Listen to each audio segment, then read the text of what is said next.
Lucas lifted the box, and a curiosity stirred in him. A sense of being alone with a mystery in a place where no one could see.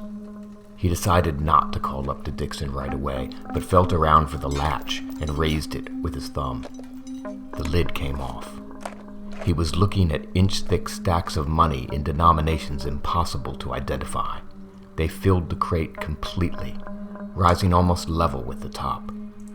He flicked his thumb through the bills, wondering if Dixon would notice any of it missing, and even if he did, what he would do about it. When he reached the ladder, he set down the box and gathered up the loose rope end.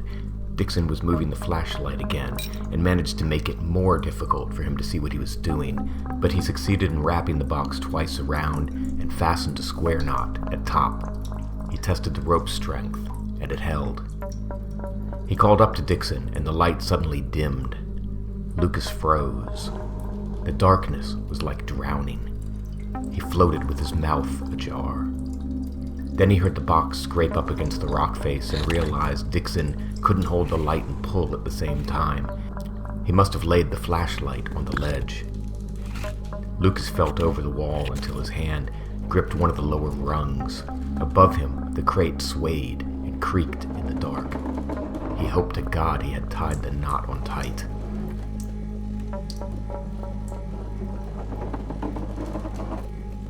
He started climbing.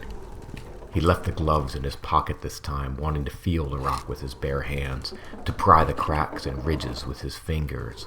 The wet odor of the wall was familiar now, as was the sense of closeness, a kind of impersonal embrace. He kept his mind busy, thinking of the mountains outside, the light snow on the ground, the sky. He was going to drink from that gurgling creek as soon as they were free. The ladder rungs were not difficult to find even in semi-darkness, and he pulled himself steadily upward, feeling stronger as he went. He knew that he would reach a point where no rung met his hand, and he would have to get past that place. He would have to figure that out when the time came. He heard Dixon haul the crate up over the ledge, straining with the effort and the weight of it. Then something went wrong. There was a crash, a clatter of wood on the rock. Dixon cursed and the light went out completely. Lucas flattened himself against the wall, glimpsing in a moment's nightmare the crate tipping back into the winds, whispering down through the dark to take him with it to the bottom.